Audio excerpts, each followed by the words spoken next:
Welcome to The Design Board, a podcast created by the team at Upspring that focuses on design, development, and everything in between.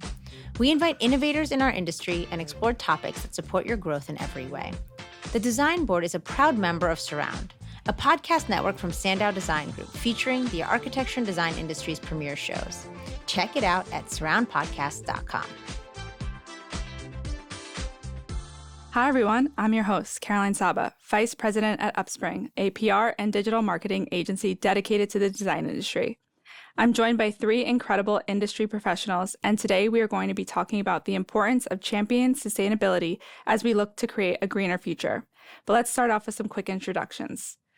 First, we have Pablo La Roche, a Principal and Sustainable Design Director at CRTKL, where he leads the firm's sustainability initiatives and works on projects worldwide.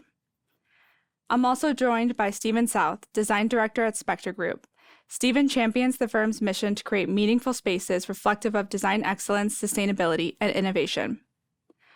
Also with us is Ellen Mitchell, Director of Sustainability and Applied Research at LPA Design Studios. Ellen is a recognized leader in the industry's move to create more energy-efficient, equitable, and resilient built environments. And lastly, we have Martha Larson. As Director of Sustainability at RMF Engineering, Martha leads climate-driven and carbon reduction efforts across the firm's utility planning portfolio. Thank you all for being with me today. I'm so excited about this conversation. Thank you. Thank you. Thank you. Of course. So championing sustainability in the architecture and design industry can help create a more sustainable future. What are some steps that a company can take to incorporate sustainability into its core values and mission statement? Ellen, I'd love to start with you on this one. Sure, thanks. I'm going to start off and be a little bit provocative and say that your mission statement is important, but it's worthless if it's not backed up by action. So I'm coming from LPA, and we identify ourselves as a very sort of sustainable design firm, and our motto is every project, every budget, every scale. But the reality is it's pretty meaningless if it's not actually showing up in the work. So I guess what I would say is that it is important to take the time to find the words, but it's more important to take the time to actually manifest those words into reality. That's really interesting. Thank you for sharing that. Martha, I'd like to hear your insights too here. Yes, what I find is that actually many mission and value statements are already aligned with many of the core principles of sustainability. And I think the key is right up front, especially in a project planning phase, to find those connections and highlight them. So, things on being responsible stewards of our resources, creating healthy environments, tackling global challenges. These are all phrases that you might see in a mission statement. And one of the important framing exercises is to connect those existing mission statement phrases to the sustainability goals and show how it's all very holistic, works together. I like that. That's interesting as well. Pablo, what about you? I'd say a couple of things. First of all, keep it simple, place it up front, and everybody has to participate. And I agree 100% with what Ellen said. It's meaningless if we don't really implement it in all the projects. But to achieve this, there's several things that have to be done. For example, we have one of the things that we're doing at CRTKL is training. First step is really awareness and understanding, which I think we're all aware and we all understand the importance of this. But then training and building simulation, for example, and actually having people participate. Everybody has lots of lead accredited professionals, but are they actually doing work in projects? Are they actually doing simulation in projects? And then finally, also something like a dashboard in which we can keep track of the performance of the projects, right? To actually see how we're doing and learn from how we're doing in the projects. That's great. Thank you all for shedding light on that. I think it sounds like a multi-layered approach to create this holistic view that really emphasizes the importance of sustainability. Stephen, I'd like to hear your perspective on this next question. How can employees be encouraged to embrace sustainability as a key aspect of the company's culture? I think it's about kind of unlocking the employees' passions. I think a lot of people that I work with, we have a lot of younger designers and architects, and they have a strong interest in sustainable design and they want to learn more. And so it's about helping them develop tools to help build up their process and palette for doing sustainable design. So we're doing workshops and work sessions where we're working with people on like what kinds of questions should you be asking, what kind of information you should be garnering, what kind of things do you want to focus on, and helping them develop those tools that they can work into their everyday process and get excited about and be much more participatory in really incorporating sustainable design into their everyday process when they're working on projects. And that just kind of brings that passion out with them and helps make it a natural part of what we're doing. Instead of thinking of it as an add-on, it's an integrated part of what we do. That's great. I like what you said too about starting with what questions that we should be asking. Ellen, what about your thoughts on this one? Yeah, this was an interesting question. So I am bringing the perspective of LPA, but the reality is my life has taken interesting twists and turns, and I've been at 3 large firms in the last 5 years. So I've seen kind of a broad spectrum of how sustainability sort of gets addressed in day-to-day design. And I've sort of seen on one end, there's a studio of dedicated, really smart sustainability professionals that are sort of the deep bench experts that hold a lot of that knowledge and a lot of that momentum. And then I've seen the far opposite side of the spectrum where there's really not any sustainability expertise at all. And there's this, I guess, assumption that sustainability is addressed by everybody. And then I think where I am now at LPA, there's a little bit of a hybrid. And I think that that's probably the right approach because sustainability is technical, right? There's a big learning curve. It's very broad. It means a lot of different things. And the way that it is advanced looks different from an engineer to a designer to a coordinator. So really, there is some truth to the notion that everybody has a role to play in advancing sustainability. It can't just be owned by one specialist. But at the same time, having those specialists there to provide guidance and create resources, I think is hugely important because it's gotten to be so complicated. Yeah, thank you for shedding light on that. I like what you're saying too. Everyone holds this responsibility. So I'd also like to hear your thoughts on some effective strategies for promoting sustainable practices and behaviors among all employees. I think there's kind of multiple tiers to this. I think data is really important. I think we've probably all heard about the 2030 commitment. That is a data-driven advancement where we're all expected to submit the EUI, the energy use intensity of every project that is in design for that calendar year. But the idea is that it's not just a reporting exercise. It has brought a level of industry transformation because it forces us to understand those metrics and to bring them into the design process. So we're using that data to influence sort of the outcomes of our designs. I think that level of transparency that's associated with that, and firms have some latitude to fully disclose the EUI of their projects or of their overall portfolio or not. But transparency is really where we need to go in terms of making sure that we're not just doing the work to understand the data, but that we're being honest with ourselves and with our industry about where we are and where we need to go. And then I would say the moonshot that I haven't really seen a lot, but would like to see more of is a level of accountability. So that's tying project performance to things like employee evaluations, whether that's bonuses or promotions. I think that that's a hard step for some. Our industry in many, many ways is maybe not there yet, but in order for us to really make significant change, we need to tie it to the things that hold us accountable. Yeah, you hit on some really great points there. I like about the data informing our decisions and then translating that to authentically to the different employees. Pablo, what about you? Well, I think maybe it's because of the other hat that I wear, but I think learning is important, and and then the other part of the learning process is doing, really learning by doing, sort of implementing in projects. It has to be integrated in the work that we do, and the impact of our projects is huge, right? The work that we do impacts the planet significantly, and we have to understand that this is important, and we have to be able to participate at all levels to achieve the performance that we need to achieve. So I'd say it's something like working together, working as a sustainability team integrated with the design team, and learning from each other. Every time that we would work on a project, I think we learn something, and then sharing that knowledge with internally and externally, I think is important because we can't really solve the issues that have to be solved individually or even in a firm. We have to all work together. So I think that's incredibly important. Yeah, I like that. That learning aspect is huge. Pablo, what are some strategies that architects and designers can use to incorporate sustainable design principles into their projects? Well, I think that's a really good question. I think the short answer is that there's many strategies. There's many strategies, and I think we all know what we need to do. But I would always emphasize is that the strategy has to be appropriate for the program, for the site, and for the climate. And these strategies have to respond to building physics more than to specific checklists. For example, in, let's say, coastal climate where I live in Southern California, the temperature inside might be very similar to the temperature outside. So the heat flow by conduction is not going to be significant. There's zero delta between the inside and outside, but then the impact from the sun, from solar radiation, is very significant because we have clear skies and we have a lot of direct solar radiation. So then shading becomes much more important. So I think understanding things like this, hey, maybe insulation is not as important, but shading is incredibly important. Are we going to actually do an all glass building and not shade it? Or are we just counting on the glass? So it's things like this, understanding how heat is transferred in a building, I think really makes a big difference.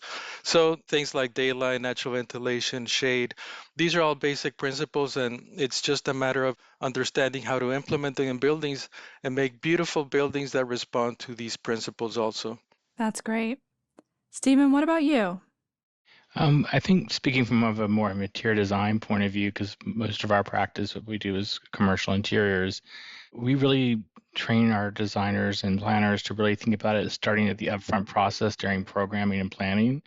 So when we're actually meeting with the client and going through our workplace strategies, we help to understand what their sustainable goals are.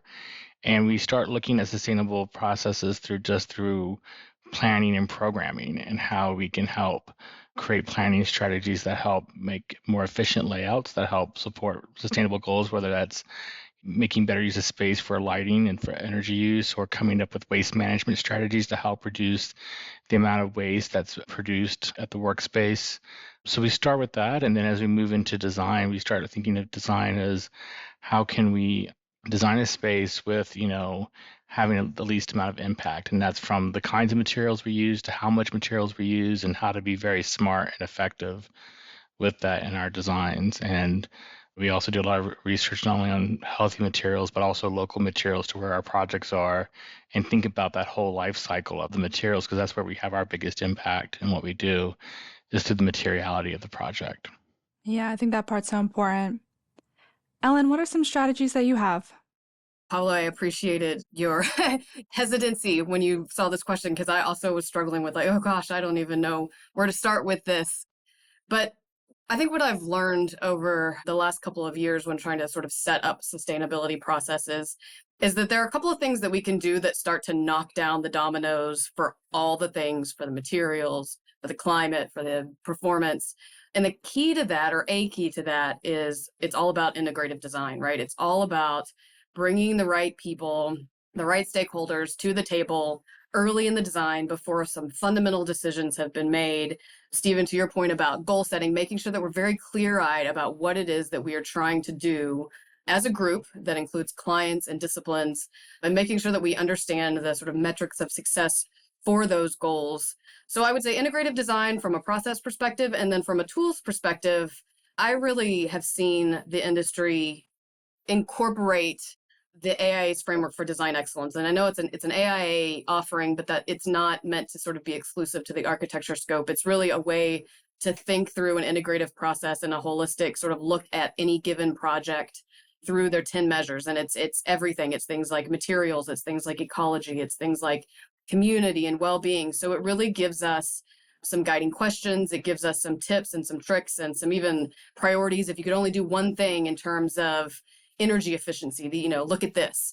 So I found that framework has been especially helpful to get us to start to think in a more integrative way, which will then help us address all of those considerations that we really need to think of when we're trying to incorporate sustainable design.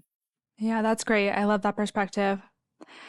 Stephen, you and Ellen started to hint at building materials. So I'd like to pick your brains a little bit on this as well. How can building materials be selected to reduce the environmental impact of a building?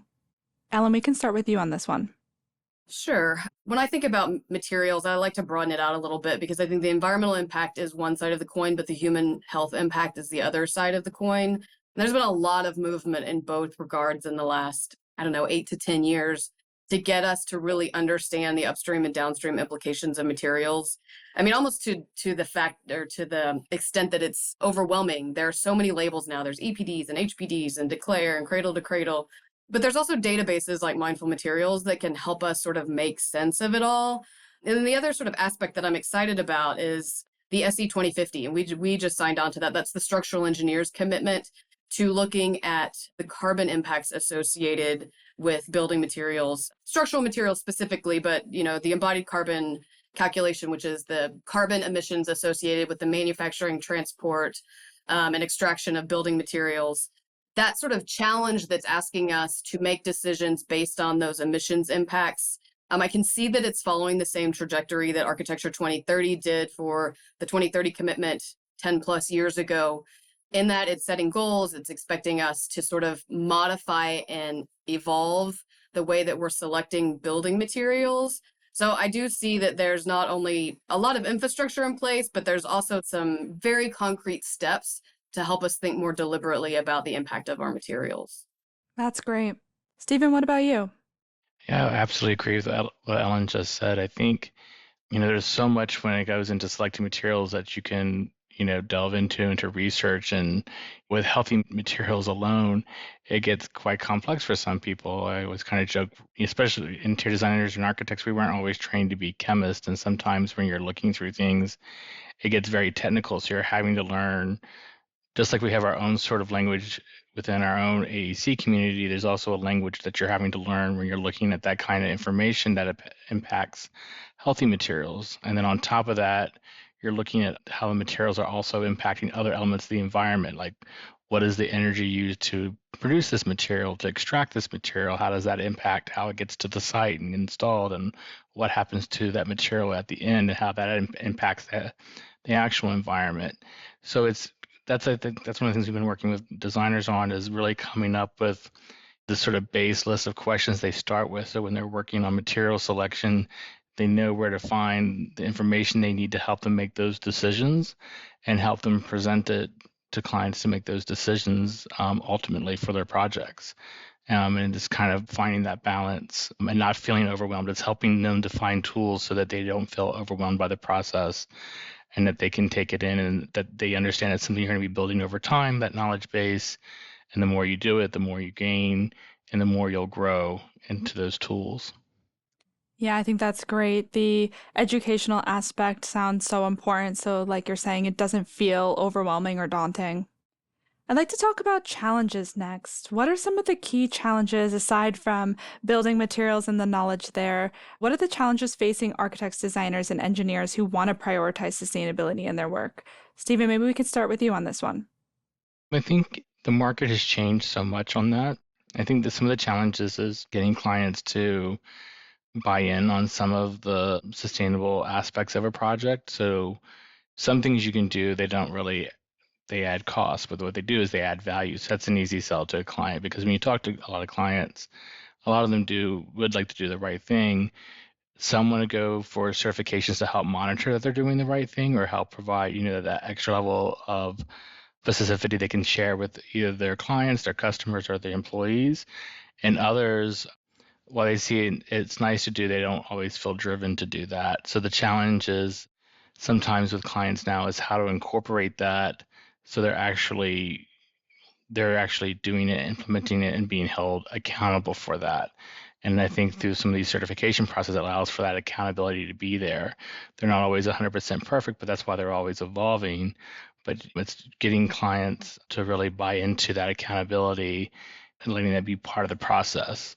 I think that was an easier part of the conversation a few years ago, and I think some of that's kind of waned a little bit, but I'd like to see some of that come back into the marketplace. Yeah, I think that accountability is important. And then from an engineering perspective, Martha, I'd like to get your thoughts on this too.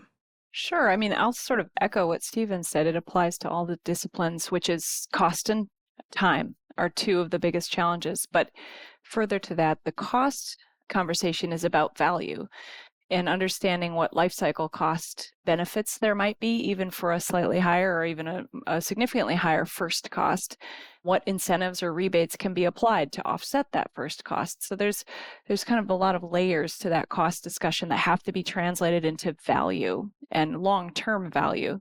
With the time piece, I think it's about taking the time and having the tools to help owners really understand and prioritize those difficult decisions.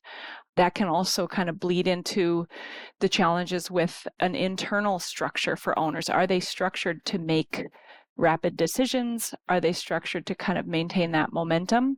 Or are they going to get stuck in some decision paralysis? And part of our job is helping them, providing the tools that help them gain the understanding to make those clear decisions. And then I think the last thing I would say is helping owners distinguish between what are the truly high impact sustainability decisions that you can't really change later, like the wall structure or incorporating low temperature hot water into the building. Those are things that are part of the guts that can't be changed later.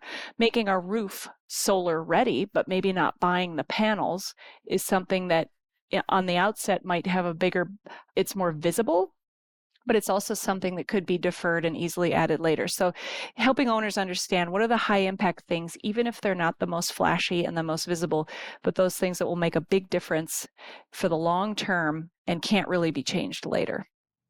Yeah, that's really interesting. Pablo, do you have thoughts on this one? Well, I think Steve and Martha already touched on the key issues, and it's typically time and cost, right? What can we do in the amount of time that we have available and the budget that we have? One thing that I still feel that we need a lot to work on is I'm really excited with all the tools that we have available right now. I've been doing sustainability for quite a while, and we had to do things. We didn't have these software, right, to simulate things, and we had to do things by hand. And I remember still my first building simulation was maybe like in early 90s or something, and it was a French program and I was super excited about it. But now we're trying to do life cycle assessments, right? And it takes at least a week to do a good life cycle assessment for let's say, medium-sized project. So how can we make these processes quicker, more integrated with the design process? How can we do these things so that we feel that we're doing it because it's making the project better, and we're doing it in time and with precision that we need to at the phase in which we are in. So these are, maybe it's not an answer, it's more of a question, but it's still how do we integrate these processes together is really the key question for me, so that we can achieve this high performance in the time frame that we have available. Yeah, I think that's a great point, especially Pablo, as you're saying, with all the technology innovations and the more tools we have available. What does that look like to teams as we move forward? Ellen, anything you'd like to add? I feel like my answer is going to kind of fall in line with the others. Somebody once told me, and I've stolen this ever since, but sustainability is not a technology problem, right? We know how to design net zero projects. We know the technology. We know what to do. It's a people problem, right? It's the overcoming of the inertia of how we've always done it. And I do think as an industry, we tend to use our clients and as an excuse, and in many instances, justifiably so. But there's a lot that we can do just under the guise of good design that doesn't necessarily affect those things that Martha was talking about: time, budget, the things that are really driving a project. And then for the things that can compromise those things, we, again, as an industry, really need to do a better job of positioning sustainability in terms that our clients do value, whether it's economic returns or market presence or things like patient outcomes or student outcomes, job satisfaction. All of those can get tied to a strategy that can add value to a project in a way that our clients can relate to. We just don't always put those dots close enough together for them. Yeah, I think that makes perfect sense. I mean, my next question was going to be about that prioritization and what does that look like when it comes to the projects? What does those conversations look like internally with teams when you go to prioritize sustainability? Martha, I'd love to hear your thoughts on this one. Certainly, it sort of reflects on what we were saying previously, which is making sure we know which of the choices that we have to make are going to have the highest impact and the most long-term impact. And so, there are certain checklists and systems for rubrics for developing those types of prioritizations. And some of it just comes from experience. I think the other thing is we as professionals work with our teams to help, again, communicate amongst ourselves with our construction partners and with our owners, communicating the why behind some of these recommendations and being able to pick your battles, fight for the things that are going to be the most long lasting. So that's part of it, is understanding where to put your emphasis and also then having the right tools and language to communicate that across all the disciplines that are involved in these complex projects. I think that's great. And it sounds like that communication aspect is so important when it comes to the prioritization. And I know, Martha, you were touching on this earlier too, with what that looks like with clients. So, Stephen, I'd like to hear your perspective as well with what do those conversations look like with clients? When are you bringing up the importance of sustainability? We usually bring it up at the beginning of a project. So when we start doing those interviews and meetings with different leaders within an organization, helping when we start developing that program for them at the beginning of a project, one of the questions we ask them is, what do they hear about from their employees or prospective employees about where the company stands with sustainability? And with that, we have some follow-up questions about what are they specifically asking about? What does that specifically mean to them? What does that mean to the company? So we can start to identify what those, we're all sharing the same vocabulary and the same understanding of what sustainability means and how that can be used in the project. And it's an easier way of selling certain tactics or certain methods down the road when we set up what that shared vocabulary is up front, and that understanding how important that is to them. So then when we're doing things further on the project, we can always go back to what we found out at the beginning and tie that back to help them make a business decision about that. So I find with clients, it always helps when you can find that business decision to help find that value to them and tie it to them. It's an easier sell. Some companies and organizations are much more on board with that naturally as part of who they are, and others aren't. But once you start talking about it in those terms, it helps them. So I think we have a role as different disciplines within this whole AEC industry to really kind of help bring that to light to clients and really bring them on board. That helps be meaningful to them and really encourages them to do more of this and help that on projects. Yeah, I like that. Thank you for shedding light on that. Pablo, anything that you would want to add here? Well, I think the key thing from how I could see is really earlier rather than later, right? I think we would all agree on that. And I would even say that RFPs, right? Early participation, participate in the RFP and the teamwork that is happening as we respond to a request for proposals. This is an opportunity to collaborate and learn from each other, right? Even before we've even started working. I felt that the most successful experiences have been experiences in which we've sort of worked together to get a project, and we all go to the client with an idea, and we've shared the development of that idea, and sustainability is already integrated in that idea. So even before we get the project, of course, some of these are successful, some not, but before we get the project, we're already working together, and it's not something that, hey, what about sustainability? We're called afterwards, right? We're there from day zero. So that is, I think, the sooner that we're involved in a project, the better. Yeah, that's great. It sounds like the early communication is super important. So I love reading about new projects, especially ones that are more innovative and focused on sustainability. And Martha, I'd love to hear if you've seen any recent innovative sustainable design projects that you've seen. Yes, I'm sure everyone on the call today has some favorites. I've been really watching the district energy decarbonization projects, and this is where a client is taking an entire campus, be it a college campus or a corporate campus, and they are migrating that heating system off of steam to something like a low temperature hot water. And what that does is it enables them to use very, very efficient equipment like heat pumps that really move heat around and recycle existing waste heat before they draw heat from, let's say, a geothermal system or have to make heat with electricity. These are really groundbreaking because they can reduce the overall energy use of an entire group of buildings, cut it in half or even more. And so the impact of these, they're very complex projects, but the impact is very high. And we're seeing that especially rolling across higher education. Carleton College, Smith College, Amherst College, a lot of Bowdoin College is working on this, Williams College, especially those liberal arts campuses, which are small enough to serve as pilot projects and really demonstration projects for larger campuses that can then be broken down into smaller pieces. So those are very exciting from a systems thinking perspective. And from a building perspective, I've been very excited to see some of these mass timber projects that are really getting after that embodied carbon piece. And of course, the Living Building Challenge, which is one of the most difficult standards, but the Candida building at Georgia Tech is one that recently really impressed me. Amazing. I love that. Talking about projects always gets me excited. And then what about staying up to date on the latest advances in sustainable building practices? How can AEC professionals be up to date on new tools or new research that's available to them? Pablo, I'd love to hear your thoughts on this one.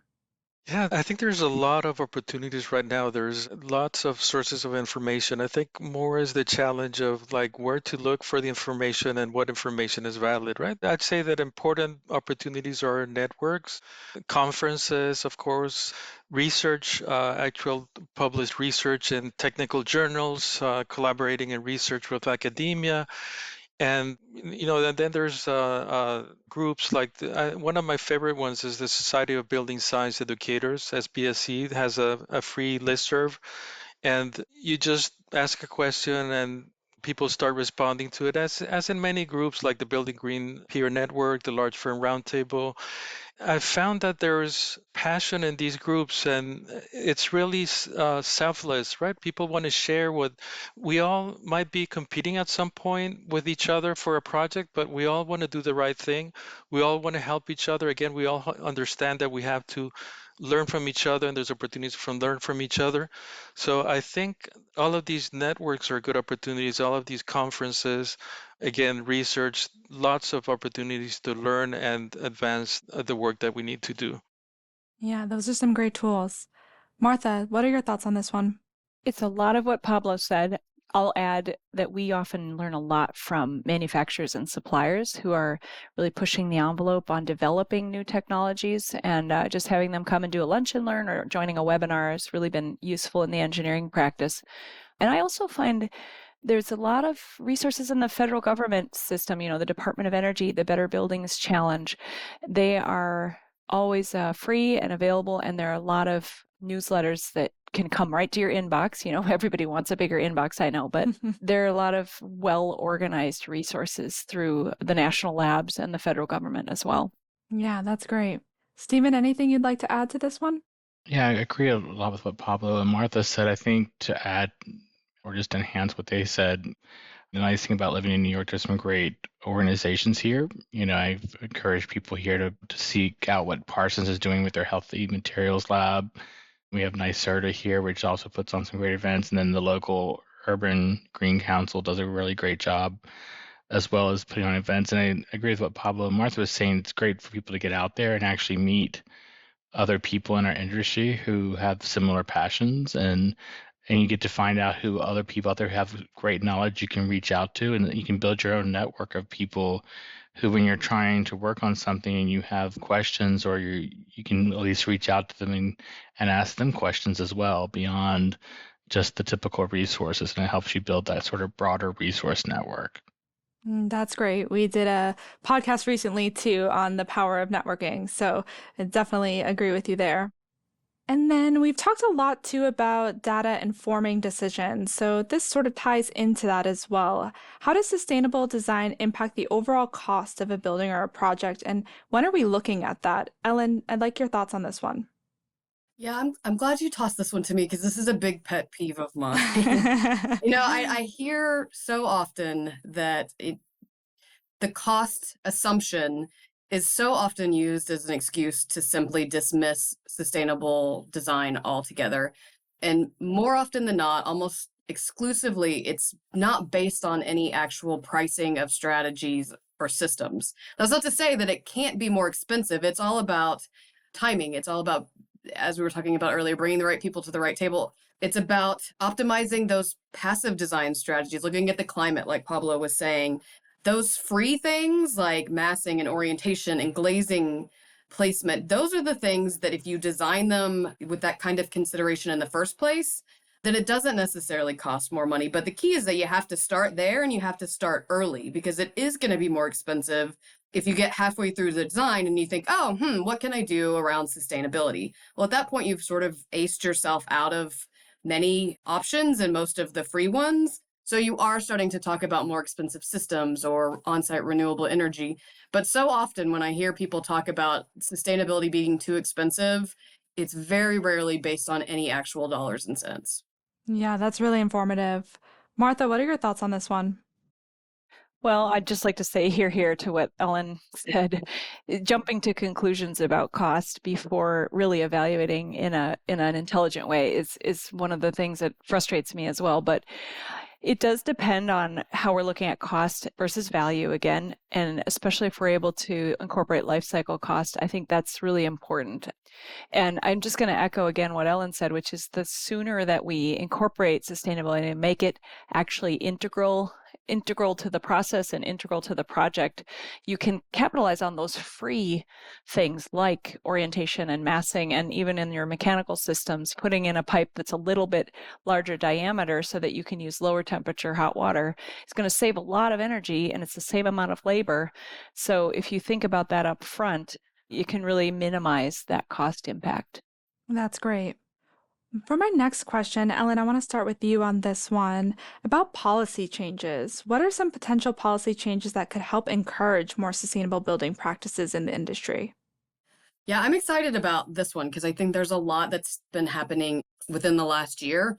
So maybe talking about it in terms of carrots and sticks, the stick being ever increasing code stringency. So that's the sort of rising tide that's lifting all boats. We're saying that every iteration of the IECC is becoming more stringent, and in some cases, sort of even outpacing the green building rating systems like LEED. So we are seeing that even though there is more, Ed Mesria has a really good slide where he's talking about how historically emissions tracks with GDP. So the more gross square footages that we built based on a healthy economy means that our global emissions are going up, but that has decoupled within the last, I think, maybe 20 years. And it's all because of things like energy codes. So we're still building just as much, if not more. We've got a healthy economy, but it's no longer trending in lockstep with increased emissions. So that's the sort of stick piece of it. The carrot is where I think there's some really exciting new advancements, and those are really all tied up, maybe not exclusively, but largely with the Inflation Reduction Act, which is a little bit of a misnomer. It's just a big climate change bill, or there's a significant piece of it that's climate change bill. And so what that's really doing is that's changing the calculus of systems that have historically been too expensive, especially for developers or clients that are going to be selling the building, that aren't owner occupiers, that aren't looking for that sort of long-term operational savings. They're just really focused exclusively on the capital costs. The Inflation Reduction Act has some really attractive incentives, both for public and private clients, that all of a sudden make systems like geothermal or like heat pumps or like solar panels a lot more attractive, even if you're just looking at exclusively at capital costs. So that, I would say there's a lot that we don't know about that I think just launched in earnest at the beginning of the year, and we're still anxiously awaiting direction on what it looks like once you get into the details. But the Inflation Reduction Act, I think, is a really exciting sort of carrot in terms of turbocharging the clean energy economy. Yeah, that's super interesting. I love the carrots and the sticks. Martha, do you have thoughts on this one? Yes, I mean, the Inflation Reduction Act, of course, comes to mind right away as a real game changer. But all along, we've had state policies pushing forward, city policies pushing forward with both carrots and sticks. But we're seeing those sticks get a little bigger. I'm thinking about the Berto ordinance in Boston, which is assigning a very high price on carbon, which is now becoming realistic. It's not out in the future. There's a date set by which building owners will have to pay a penalty. And so that combination of carrots and sticks is important to say, we're going to really come down on you if you don't really work at reducing carbon emissions. But we're also going to provide some financial support and some, knowledge and resources to be able to do that.